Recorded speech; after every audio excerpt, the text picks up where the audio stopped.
Welcome to TOCHI Stories. Please don't forget to like, subscribe, and turn on post notification because it will mean the whole world to me. Now let's get right into the story. Brace yourself. The sterile scent of antiseptic hung heavy in the private ward, broken only by the rhythmic beeping of machines and the occasional hush of nurses' footsteps. Ifeoma's eyes fluttered weakly beneath their lids, then slowly parted. Her vision was blurry, the fluorescent lights too sharp against her retinas, but as her sight began to steady, she saw white curtains, a saline drip beside her, and the dull ache in her ribs returned like a forgotten scream. Panic surged in her chest for a moment. She remembered shadows, the alley, fists. She winced, trying to sit up, only for pain to pin her back to the bed. Then, as if summoned by the electricity in her blood, the door opened quietly, and there he was. Don stood at the threshold, frozen in time. His tailored jacket hung open, and the circles beneath his eyes made him look 10 years older. When their eyes met, his breath caught. Ifeoma! He dropped the bag in his hand and rushed to her side, dropping to his knees beside the hospital bed. One hand gently cupped hers, the other trembled on the blanket. She opened her mouth to speak, but he pressed his fingers gently to her lips. No, not yet. Please. Just let me talk. Tears filled his eyes, unhidden, raw, shattering. I'm sorry. I'm so sorry you had to go through this, because of me. His voice cracked as he bowed his head. You should have been safe. You were only trying to help me, and they came for you. Ifeoma reached out and touched his cheek with her bruised fingers, and the contact sent a wave of emotion through him that collapsed whatever restraint remained. He wept. The billionaire who once ruled Lagos now cried at the feet of a woman who once laid bricks in the dust. Don didn't leave that room for hours. He sat beside her, holding her hand, watching the slow rise and fall of her chest as she drifted in and out of sleep. He spoke to her softly when she stirred, not about the case or Edwin or anything dark, but about how the world owed her beauty and rest. No one will ever hurt you again, I swear it. Not as long as I breathe, he whispered once, kissing her knuckles. And though her eyes were closed, her lips parted just enough to whisper his name. In that moment, love was no longer a word between them. It was a pact, sealed not with diamonds or declarations, but by wounds and war and the long road ahead. The private suite Don arranged for Ifeoma overlooked a rooftop garden that swayed gently under the harmattan breeze. Doctors moved in and out with clinical detachment, but Don remained a fixture, reading to her from her favorite newspaper columns, arranging fresh hibiscus flowers each morning, even cleaning up spilled water or fluffing pillows when nurses forgot. Ifeoma recovered slowly, fractured ribs, a dislocated shoulder, and internal bruising made every movement a test. But Don's presence was constant, like the sun over the savannah, unwavering and warm. He watched over her like a shepherd guarding a wounded lamb. The man who once ruled with ambition now found meaning in folding a towel or warming her soup. As her strength returned, so did the fire in her. She began asking questions about the case, about Edwin, and about the world outside her window. Don hesitated at first, but she would not allow silence. He told her about the anonymous letter, the threat to her life and her brother. He kept some of the more gruesome parts from her, but she knew. She could see it in his eyes. The rage, the fear, the helplessness of a man caught between justice and loss. They won't win, Don, she said quietly one morning as he helped her sit up. We didn't come this far to cower now. He looked at her and smiled faintly. You say we like we're fighting this together. She reached out and touched his heart. We are. Each day brought more recovery, and with it, their bond deepened. Don had money, resources, a name, but it was Ifeoma who had the will, the instincts, and a spirit forged in hardship. He admired her resilience the way one admires the mountain that refuses to fall, no matter the wind. They talked about what they'd build when all this was over, not skyscrapers or companies, but a life, a purpose, something real. For Don, it was no longer about clearing his name for the public. It was about justice for the woman who nearly died trying to save him. And for Ifeoma, it wasn't about revenge. It was about proving that no matter how deep a lie is buried, the truth will rise like stone through earth. Together, they had become more than victim and protector. They were becoming a fortress, one brick, one breath, at a time. It happened on a quiet Thursday night. The hallway was empty, and most nurses were on dinner break. A security guard had stepped outside for a cigarette. Ifeoma, drifting in and out of sleep, heard the door click softly. She opened her eyes, expecting Don. But it wasn't him. The man who entered wore no doctor's coat, no visitor's tag. His cologne was sharp foreign, his smile cold. It was Edwin. The room chilled immediately. "You're stronger than I thought," he said casually, placing a white envelope on the table beside her fruit tray. "And dumber." Ifeoma's heart pounded. Her hand instinctively reached for the call button, but Edwin sked and lifted a photo from his jacket pocket. It showed her brother walking home from school. "Press that button," he said softly, "and I'll have someone take him before you blink." She froze. Her body screamed for help, but her mind held her hostage. "Why are you here?" she whispered. Edwin stepped closer. "Because you're becoming a nuisance. I gave you a way out, silence, money, a simple life back in that mud hole you came from. But no, you wanted to play detective." He pulled out another photo. Ifeoma at a bus station with a hidden camera. "You really thought I didn't know?" "Sweetheart, I see everything." He placed the photo gently on her lap. "Take the money. Disappear. Or I promise you, your blood and your brother's will be on the same cement you used to mix." His voice never rose above a whisper, but every word cut like iron. And then, as swiftly as he came, he left. The door clicked shut again. Ifeoma sat frozen, the photos trembling in her hand, a scream trapped in her throat. For a moment, she felt the darkness closing in again, the hopelessness, the fear, the loneliness of being hunted. But then something else surged through her. Not panic, not despair, resolve. She pressed the call button not to scream, but to ask for Don. She needed to tell him everything. Because the only way to beat someone like Edwin was not to run. It was to finish what she started, even if it cost her everything. Don sat on the edge of the hospital bed, one hand gently stroking Ifeoma's palm as she lay in a restless sleep. Her heartbeat on the monitor was steady, but her breath came in uneasy waves. She had told him everything. Edwin's visit, the photos, the threats. He had listened in silence, his jaw clenched, his eyes hard. That night he didn't sleep. He stayed by the window of her hospital room, eyes scanning the city lights as if the answers were out there somewhere. But what came was not an answer. It was a warning. The next morning, as he stepped outside the ward to stretch his legs, a man in a delivery uniform handed him a cream-colored envelope with no sender. "For you, sir," the man said, then vanished down the hallway before Don could respond. The billionaire opened it slowly, fingers trembling with a dread he hadn't felt in years. Inside, there were three things: a grainy photograph of Ifeoma lying unconscious after the alley attack, a picture of her brother walking home from school, and a short, typed note. "You're not the only one who can be destroyed. Walk away, or watch them disappear." Don stared at the contents for a long time, his face unreadable. The rage that brewed in his chest was unlike anything he had ever felt. It wasn't the fire of public disgrace, or the humiliation of being called a fraud. This was deeper, a primal fury born of helplessness, of watching someone he loved being hunted simply for being loyal. For a long time, he didn't move. Then, slowly, he folded the letter, slid it back into the envelope, and walked into the room. Ifeoma was awake, her eyes searching his face the moment he entered. "Another threat?" she asked, and he nodded. "They're watching your brother now. They want me to drop everything. Stay quiet. Let the lies stand." She said nothing, just stared at him. He sat beside her and took her hand. "But I can't. I won't." His voice broke. "I failed once, letting you get hurt. I'm not failing again." Ifeoma squeezed his hand. "Then we fight. But carefully. For my brother's sake."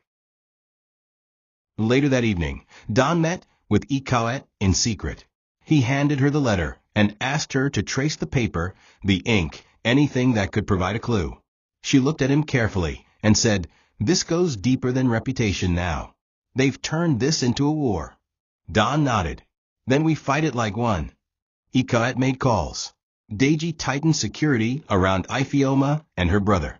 But despite their planning, something else ate at dawn. A memory buried deep. A face from years ago. A betrayal so quiet it hadn't been noticed until now. And so he returned to his penthouse, empty now, a shell of its former opulence, and pulled out a worn leather journal his father had kept. He turned to a marked page, then stopped. There, in black ink and stern handwriting, was a name he hadn't seen in years. Chief Magnus Ono, Edwin's father. And beside it underlined the words, "No matter what they say, don't trust them. They will always seek vengeance." They were just boys when it started, boys in school uniforms, with scraped knees and dust on their backpacks, dreaming of building skyscrapers out of matchsticks and bottle caps. Don and Edwin had met at a private school on the outskirts of Enugu, where politics and bloodlines mattered more than grades. Their fathers were enemies, industrial titans who had clashed for decades over contracts, land, and influence. In meetings and newspapers, their feud was legendary. Yet their sons, unaware of the burden of legacy, had simply seen each other as kindred spirits. Don was bold, curious, and stubborn. Edwin was quiet, calculated, and sharp-eyed. Together, they made trouble, built miniature models from sand, and swore blood oaths of loyalty. They promised they'd one day rule Nigeria's real estate world, as partners, not rivals. But childhood dreams are fragile things, especially when hatred is passed down like inheritance. One particular afternoon, hidden behind the chapel building after a heated PTA meeting between both families, Edwin had whispered, "We have to keep it secret. If my father finds out we're friends, he'll kill me." Don had laughed, thinking it a joke. But Edwin wasn't laughing. His eyes had already begun to see the world not as a playground, but as a chessboard. As they grew older, the secrecy continued. They went to different universities, but always kept in touch. Emails, encrypted chats, burner phones. Don trusted Edwin more than any board member. So, when he needed a CFO after launching his first major project, he reached out to the one person who had shared his childhood blueprints and failures. Edwin came on board like a loyal friend returning from exile. No one suspected the silent fire that burned beneath his tailored suits. What Don never knew was that while he was building dreams, Edwin was watching everything, waiting for the right time.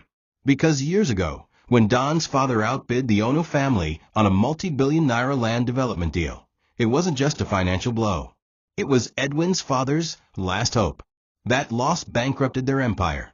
His father, once a commanding voice in Nigeria's construction circles, suffered a stroke days later after a boardroom collapse.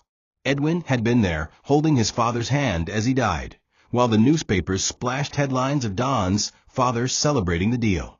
And in that moment, a new Donatus ease was born in Edwin's mind, not a friend, but a symbol of everything he had lost. He made a silent promise by that hospital bed. I'll take everything from him, brick by brick. And he did, with patience, with precision, and with poison dressed as friendship. Back in the present, Don sat across from Tolu and Ifeoma, telling them everything. The history, the silent friendship, the betrayal wrapped in brotherhood. Tolu was shocked. Ifeoma listened, stone-faced. He waited years, Don said, his voice hoarse. And he knew how to get me. Through the one thing I never guarded, my heart. Tolu leaned forward. You're talking about Pamela now. Don nodded. He brought her to me. Said she was his cousin's friend. Smart, refined, connected. She knew everything I liked before I even said it. I thought it was fate. But it was a setup. Pamela had wormed her way into his life with subtlety, winning over staff, board members, even hosting charity galas under his name, all while feeding Edwin everything, passwords, meetings, financial blueprints.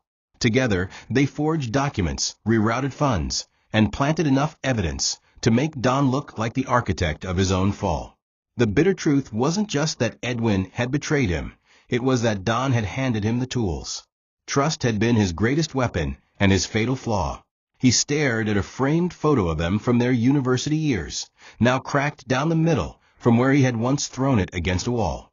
He used my dreams as blueprints for my destruction, he whispered. Ifeoma rose. Then let's reverse the plan. If Edwin drew the map to ruin, we'll trace it backward to redemption. Don nodded. And Pamela? Tolu looked at them both. Last we heard, she's in Ghana, living quietly, still under Edwin's payroll. Don's eyes narrowed. Then that's where I go next. That night, Don visited Ifeoma. She was sitting upright, sipping warm millet porridge from a mug. She looked stronger, but her eyes were still guarded. He knelt beside her and placed her hand on his heart. I need to go away, just for a while. Her eyes widened in fear. You said you'd stay. He shook his head. I will. I'm not running. I'm hunting. He told her about Pamela, about Ghana, about the last thread in Edwin's trap. Ifeoma hesitated, then said, Go. But promise me, you'll come back whole. Not just for me, but for everything we've fought for. Don stood and kissed her forehead. I promise. And as he walked out, back straight and purpose clear, Ifeoma whispered to herself, Let this be the beginning of the end for them. The flight to Accra was silent. Don sat in a first-class seat, dressed in a plain black shirt and dark jeans, no longer the polished billionaire, but a man cloaked in pain and purpose. His thoughts were a battlefield, colliding between memories and betrayal. He remembered the first time he met Pamela, her laughter at that charity gala, her perfectly timed compliments, the effortless way she made him feel seen. It hadn't felt like seduction. It felt like destiny. And that was what hurt the most. Edwin had weaponized affection. Love had been forged into a dagger, and he had handed it willingly into her hands. Now, as the plane descended over Ghana's coastline, he felt the same cold pressure in his chest that he had felt the day of his arrest. The crushing weight of knowing someone he once trusted had orchestrated his downfall while kissing him goodnight. Upon arrival, Don avoided the main airport exit.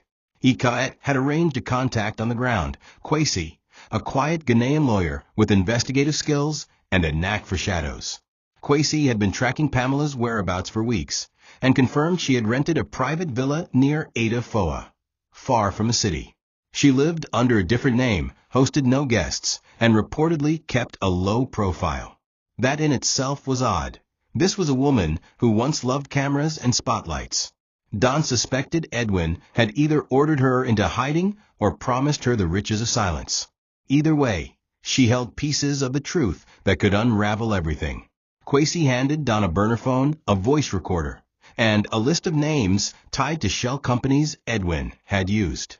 Ask the right questions, he advised. She won't confess because of guilt. She'll confess because she thinks she's untouchable. The villa was surrounded by mango trees, its white walls glowing softly in the evening sun. Don walked through the gate, his chest rising and falling with steady intensity.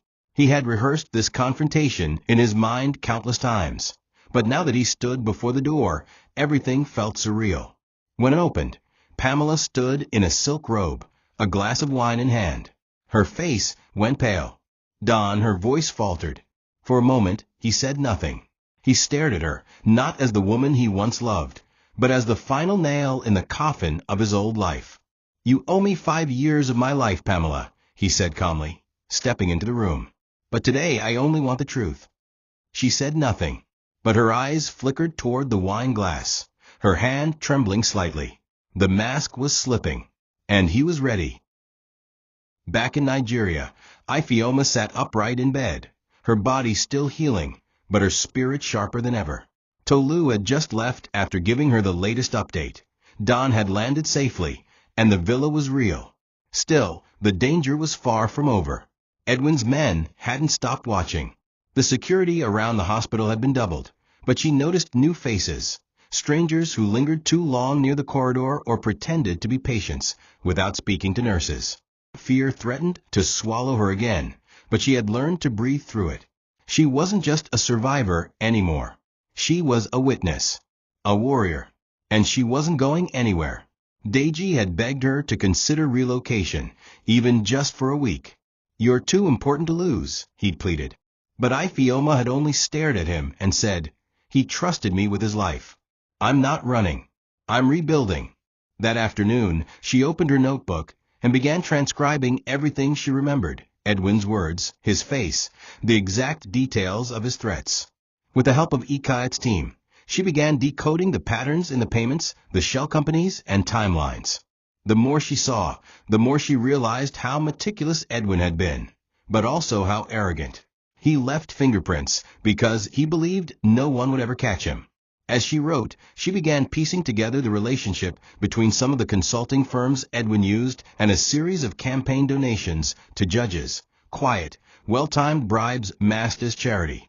It wasn't just fraud. It was a system. And Edwin had used her beating as a message, not just to Don, but to anyone who dared defy him. But Ifeoma didn't break. She dug deeper. Late that night, after finishing another round of documentation, she stood by the window and stared out at the blinking lights of the city. Somewhere, Edwin was watching. Somewhere, her brother was sleeping in a protected safe house. And somewhere, Don was face to face with the woman who betrayed him. Her chest ached, not just from her wounds, but from love. A strange, consuming kind of love that didn't care about diamonds or scandals, but about truth. That kind of love didn't run from danger. It faced it. She whispered into the night, "Come back, Don. I'll be waiting." And with that, she turned back to the table, picked up the recorder, and began rehearsing her witness statement. The war wasn't over, but the soldier inside her had risen. Pamela didn't break immediately. She poured Don another drink, made nervous jokes, pretended it was all some misunderstanding. But Don didn't smile. He sat with his recorder hidden in his jacket, asking pointed questions.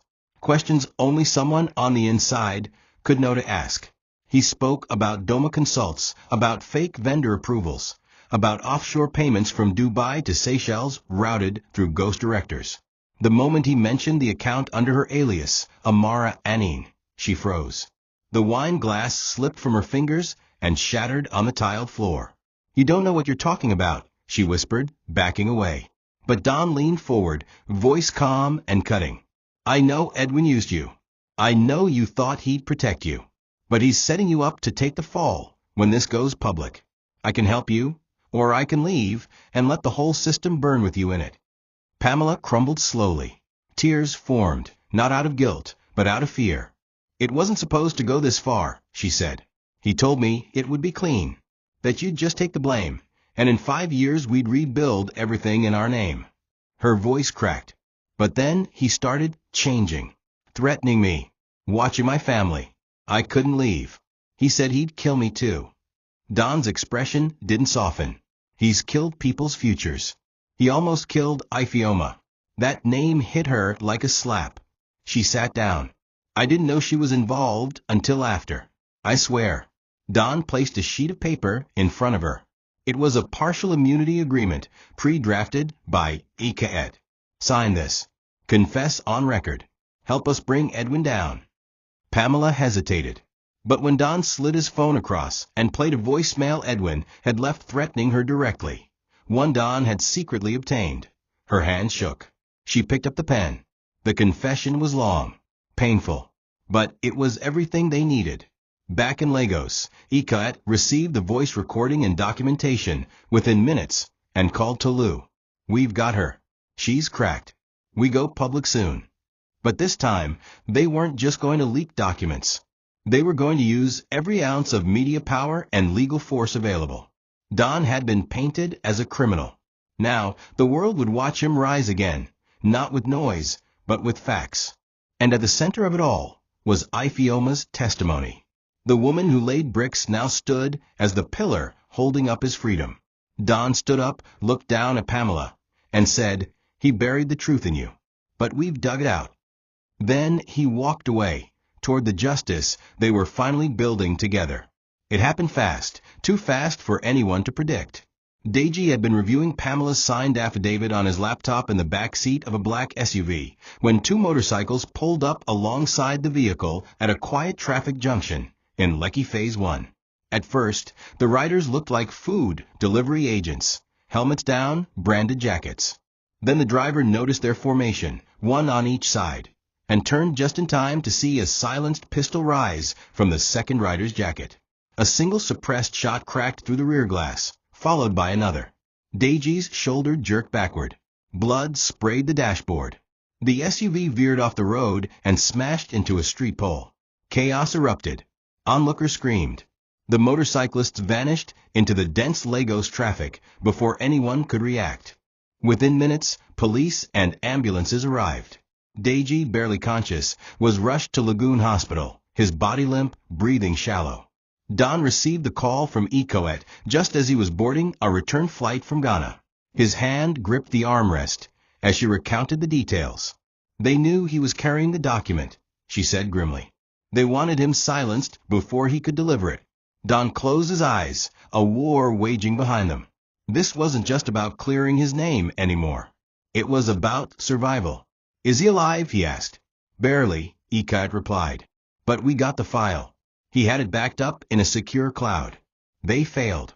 For a moment, Don allowed himself a breath. One attack had failed, but others could follow. Ifeoma was still at risk. Tolu, too. Even Pamela, despite her betrayal, was now a liability to Edwin. The game had changed. The mask was off. And Edwin had now made it clear. He would spill blood to protect his lie. Meanwhile, Ifeoma was moved again, this time to a discreet recovery lodge on the outskirts of Abuja, where she could remain protected while preparing for her formal deposition. Daiji's near-death experience rattled her deeply. He was her friend, a loyal protector. And now he lay between life and death because she dared to speak. But Ifeoma didn't crumble. She burned. That night, as she reviewed the documents Daiji had helped extract, including internal memos signed off with Edwin's digital signature, she realized something new. The attacks weren't acts of fear. They were acts of desperation. Edwin was losing control. The story was cracking, and his puppets were falling. Her fear morphed into clarity. If they want war, she whispered to herself, then I'll give them the one thing they never expected, a woman who won't stop. She reached for her voice recorder and began again, louder this time. My name is Ifeoma, and this is what really happened. The safe deposit box had sat untouched for years. It was hidden behind a false cabinet wall inside Don's late father's country house in Umuahia, a sleek estate that hadn't seen light or life since the old man's funeral. Don had driven alone, his thoughts spiraling through every conversation, every warning his father once gave. Enemies don't always come with weapons, son. Sometimes they wear your childhood's face. The words made more sense now than ever. Inside the box, he found aged ledgers, sealed folders, and a leather journal. His father's personal thoughts, some coded, others plain. As he leafed through the documents, he found it, a notarized file labeled Ono Dispute, 2001. It contained the truth behind the infamous land deal that shattered Edwin's family. But it wasn't what Edwin thought. According to the documents, Edwin's father, Chief Magnus Ono, had never submitted his proposal properly. There was evidence of bribery, falsified land use claims, and even a hidden attempt to sabotage the project Don's father ultimately won. Don sat down slowly, the air thick with revelation. Edwin's whole life, his hatred, his revenge, his obsession, was built on a half-truth. Yes, his family lost the deal. Yes, the patriarch died soon after. But the failure wasn't Don's father's doing. It was Magnus Ono's corruption that buried his own company. The stroke, the downfall, the shame, all born from a lie. Don's breath caught in his throat. He destroyed everything for a story he never even verified, he muttered. For a moment, a strange pity washed over him. But it quickly faded. Edwin hadn't just believed the lie. He had twisted it into a vendetta that left lives broken, innocent people beaten, reputations ruined, and a woman he loved fighting to live. Don snapped photos of every page, then locked the box again. He left the estate with one thought in mind. This ends now. Not just for me, but for every name Edwin buried beneath his revenge. Upon returning to Lagos, Don handed the evidence to Ikoet, who examined it like a surgeon. This changes everything, she said, eyes wide. If we release this with the financial evidence and Pamela's testimony, we don't just clear your name, we indict Edwin's entire legacy. But Don wasn't smiling. People were hurt. Lives shattered. Daiji may never walk again. Ifeoma, his voice broke. This isn't just law. This is justice. Tolu nodded solemnly. Plans were made, press conferences, court submissions, protective custody for Pamela. The final move would be dramatic and public. They weren't just going to win. They were going to make sure Edwin's empire burned, brick by stolen brick. Meanwhile, Don visited Ifeoma late that night, carrying the journal. He read to her from the entry about the Ono deal. When he finished, she took his hand and said, "He blamed you for his father's death. But you lived with the burden of the betrayal." Don nodded slowly. "And now, he'll live with the consequences of truth." The resort in Ghana had gone quiet. Pamela had been placed under protected custody per her agreement with Ikalet's office. A small compound in an undisclosed location housed her under 24-hour surveillance. She hadn't spoken to Edwin since signing the affidavit, not by call, not by letter. But her hands still trembled each morning, as though she expected a bullet to come through the window or poison in her tea. When Don arrived again, this time accompanied by 2 Nigerian investigators and a digital forensic expert, she looked less like the enchanting woman who once hosted fashion galas and more like a haunted shadow in silk pajamas. Her eyes were puffy, her hair tied carelessly. But the moment Don stepped inside, she straightened herself, chin slightly raised. "I kept my end," she said. "Now you keep yours." Don sat across from her, placed a voice recorder on the table, and pressed play. Her own voice played back everything she confessed the week before.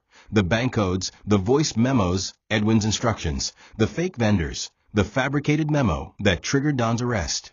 Then Don pressed stop. "This alone would send Edwin to prison," he said. "But we need more. We need motive." Pamela looked away. "You already have it. His father died because of that land deal." Don leaned forward. "No, his father died because of his own lies. Edwin just never looked for the truth." He slid a photo across the table, the journal entry from his father's records, stamped, notarized, dated. Pamela's hands trembled as she picked it up. For a long moment, she stared at it, then whispered, "So he burned your life for nothing?" Don nodded. "And yours too." The silence between them was thick with regret and decay. "Why did you do it?" he asked quietly. Pamela's face crumbled. "I was tired of being broke. Edwin said it was just business. That we'd disappear, come back after the storm, and rebuild. I thought he loved me, but he only loved the plan." She broke into tears. "I didn't know what love looked like until I saw you carry Ifeoma to that hospital." Don looked at her, broken, remorseful, but said nothing. He stood, collected the evidence, and headed for the door. "You'll testify in person," he said, "and you'll stand beside me when we tear his lies apart." Pamela nodded, wiping her tears. "I will." And as the door shut behind him, she whispered into the silence, "I hope you forgive me, even if the world never does." It was a quiet morning when the warrant came through. Ikalet stood in the courtroom archives room, holding the freshly stamped document with trembling fingers. Years of law school, months of sleepless strategy, and weeks of risking everything. It had finally come to this. She stared at the embossed heading, Federal Arrest Warrant, Edwin Obinna, Ono. The attached files included Pamela's recorded confession, the bank logs, Edwin's offshore transactions, and most critically, the journal entries and land dispute evidence from Don's father's estate.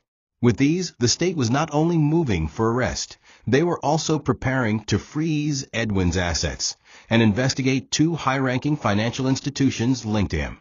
It was bigger than anyone thought. A hydra of corruption had used Don as its scapegoat. And now, that head was about to fall. Ikalet looked at Tolu and said, "Get every journalist, every camera. If this is going down, the whole country is going to see it happen." The media blitz was immediate. That evening, Don stood behind a podium at a private press conference in Victoria Island. Behind him stood Ikalet, Tolu, Ifeoma, now walking slowly with a cane, and even Pamela, veiled and flanked by armed security.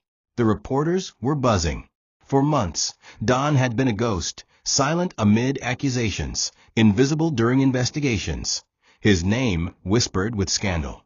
But now, he returned not as a fallen billionaire, but as a man forged through betrayal, compassion, and perseverance. "I stand before you not as a victim," he began, "but as a man who believed loyalty meant safety until it nearly cost me everything." He told them the truth, the story of Edwin's betrayal, the silent war rooted in childhood, the framing, the threats, and Ifeoma's near death because of it. As he revealed the documents, played Pamela's confession, and presented the journal entries, the room shifted. Gasps, murmurs, camera flashes. The narrative had flipped. Don was no longer the villain. He was the survivor. By the end of the broadcast, hashtags flooded social media. Hashtag Justice for Don. Hashtag Expose CFO. Hashtag Pamela Confesses. Hashtag The Bricklayer That Saved Him. But even with momentum on their side, there was still one more thing left: Edwin himself. While Don and Ika coordinated with EFCC agents and Interpol, Edwin had already sensed the net tightening. He had been moving from one hotel to another, then hiding in a safe house in Port Harcourt. But in his pride, he made one final error. He tried to flee the country using a private jet from an abandoned airstrip in Calabar. As he boarded dressed in a pilot's coat, he barely made it to the cockpit before heavily armed agents surrounded the plane. "You are under arrest for conspiracy, financial fraud, attempted murder, and obstruction of justice," one officer declared. Edwin froze. For a man who orchestrated everything from the shadows, the moment was poetic, exposed under the blinding sun, his freedom ending in silence. His eyes scanned the tarmac. No escape, no allies, no legacy. Just handcuffs and the truth. News of Edwin's arrest broke like wildfire. Social media feeds exploded with the mugshot Edwin, eyes cold and hollow, wearing a creased designer shirt, hands cuffed behind him. 1,000 memes emerged, some mocking, some enraged, some in shock. Overnight, he went from brilliant CFO to the friend who framed a billionaire. Major news outlets ran back-to-back exposés. Interviews with former employees, forensic accountants, even secretaries who remembered hearing strange calls in the background. Everything fell apart. The luxury homes were seized. The accounts were frozen. Pamela's testimony became the centerpiece of a national discussion about elite corruption and betrayal within Nigeria's corporate class. In the courtroom, the judge denied Edwin's request for bail. "You built your freedom on forged paper," the judge said. "Now we'll build your cage with truth." When he was escorted to prison, a crowd had already gathered at the gates. Some cheered, some wept, but all bore witness. The mask had fallen, and the man beneath it was just another coward hiding behind power. Back at the lodge, Ifeoma sat watching the live coverage with tears streaming down her cheeks. Not out of joy, but relief. She hadn't realized how much pressure she'd been carrying, how the trauma of being hunted, silenced, and threatened had curled into her bones. Seeing Edwin shackled didn't undo her pain, but it reminded her why she fought. Don sat beside her, his hand in hers. They didn't speak much. There was nothing more to prove, nothing more to strategize. For the first time in months, silence wasn't terrifying. It was healing. That evening, they walked outside together, her leaning slightly on him offering steady support, and looked out at the horizon. The sky was wide and calm. "You could have left," Don whispered. "You should have run when he came to threaten you." Ifeoma squeezed his hand. "Then who would have fought for you?" Don looked at her, not as a savior or a woman from another world, but as the one who built him back when even he didn't believe he could be rebuilt. The following day, Ifeoma gave her full public statement, seated beside Don, flanked by Tolu and Ika, her voice calm but fierce. She spoke not just of what happened, but what it meant. This isn't just about a billionaire. It's about truth, about power not shielding guilt, and about ordinary people, like me, refusing to stay silent. The courtroom erupted in applause. That night, Don released an open letter to the press. "Today, I stand free. Not because I had wealth, not because I had power, but because one woman believed in truth when no one else did." Donations poured into the new foundation they had launched, the Rebuild Initiative, supporting workers wrongfully accused or abused by corporate greed. It was no longer about revenge. It was about restoring dignity. And as the prison doors slammed shut behind Edwin Ono, a different door opened, one that led Don and Ifeoma toward something far greater than justice, a second chance at peace. Don's formal exoneration took place in a packed courtroom on a Friday afternoon. The judge, a woman with sharp eyes and a reputation for no-nonsense rulings, read the dismissal aloud. Based on the evidence submitted, including verified financial records, sworn confessions, and forensic analysis, this court finds Mr. Donatus is innocent of all charges. His previous conviction is hereby nullified. All rights, privileges, and reputational standing are to be restored. The gavel fell like thunder. The room exploded in applause. Don stood motionless for a moment, the words echoing in his mind. Innocent. Free. Redeemed. Tolu cried openly. Ikat smiled for the first time in days. Even Pamela, watching through a video stream in protective custody, closed her eyes with bittersweet tears.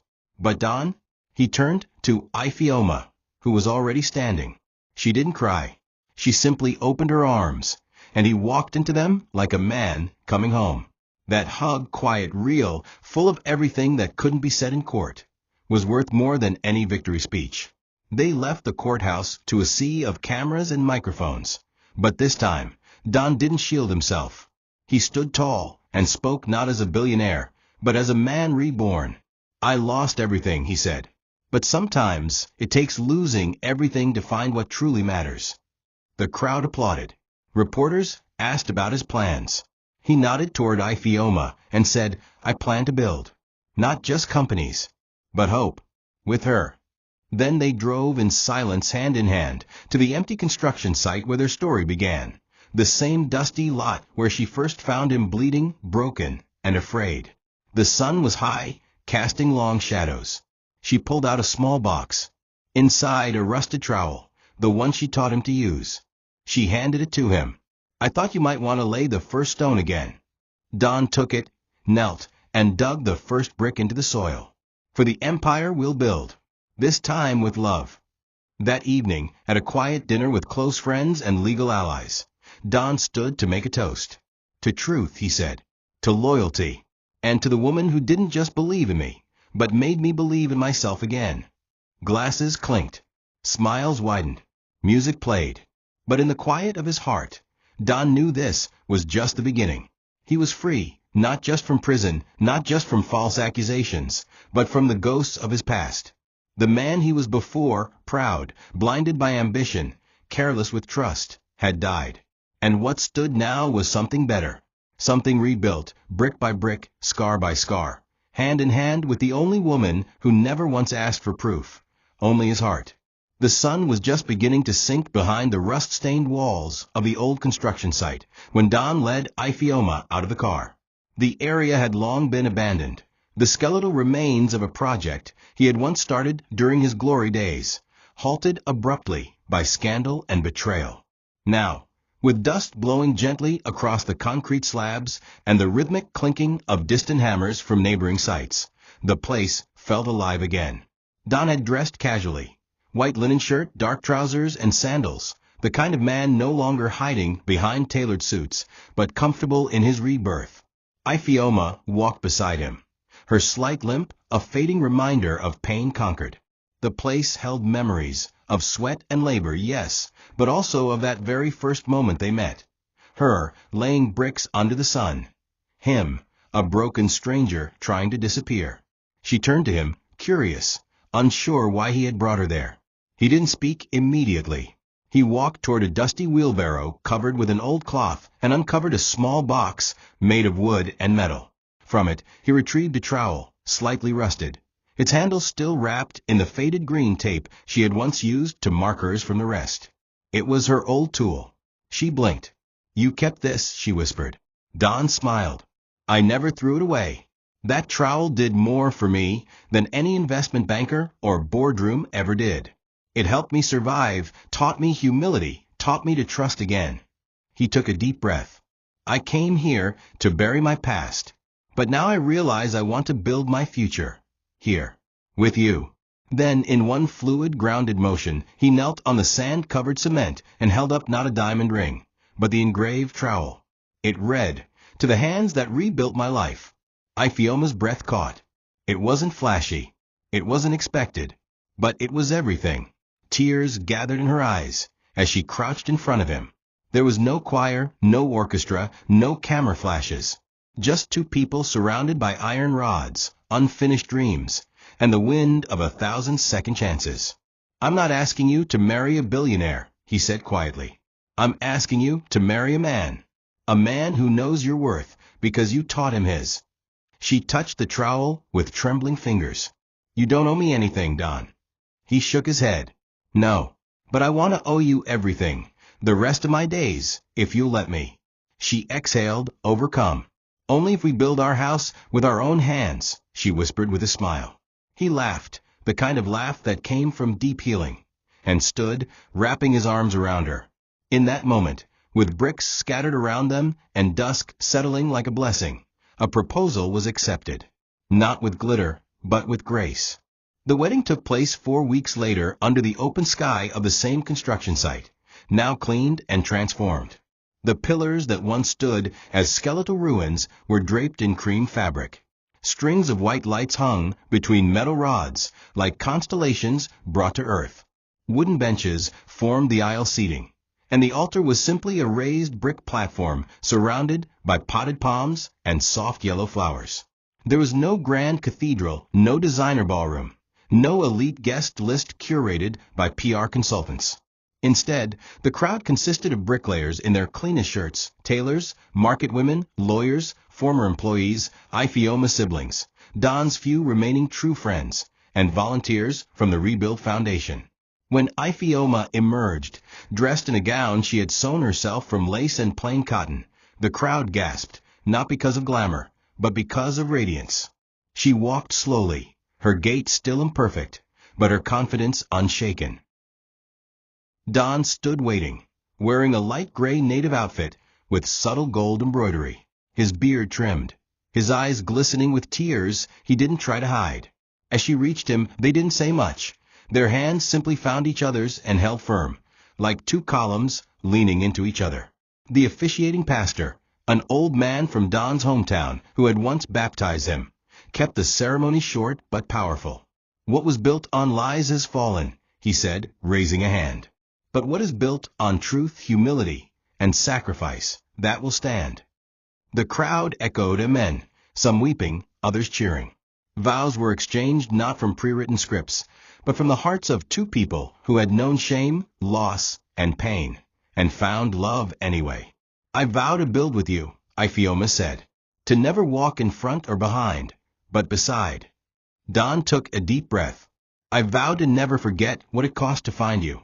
When they were pronounced husband and wife, the applause was thunderous. Instead of the traditional first kiss, Don lifted a brick they had engraved with their initials and set it into the first corner of a new wall, a symbolic beginning. Ifeoma followed, and together they laid the second.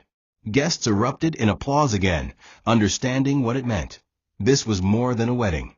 It was a construction.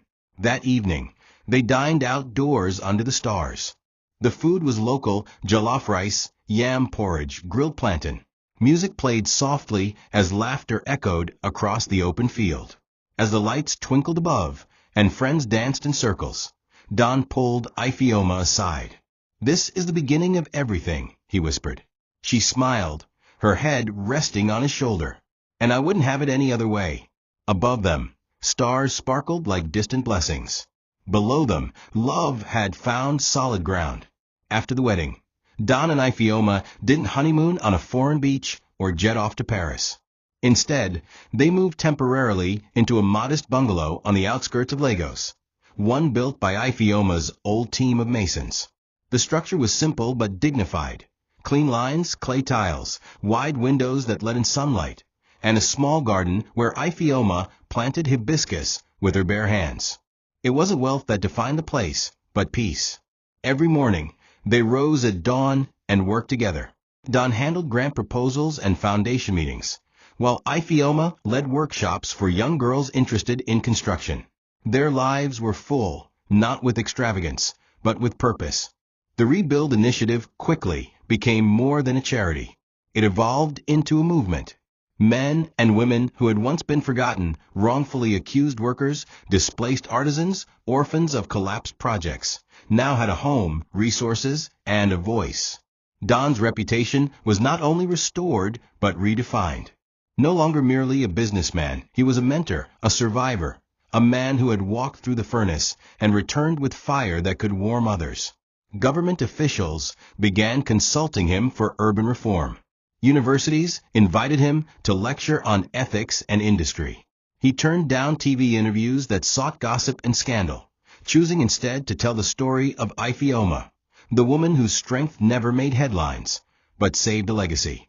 Ifeoma herself became a national symbol of dignity. Young girls across Nigeria began posting pictures with bricks, captioning them with her quotes. "Let your hands tell your worth."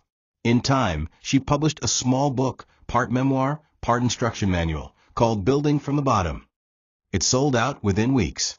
One evening, after visiting a new foundation site in Enugu, they returned home, tired but fulfilled.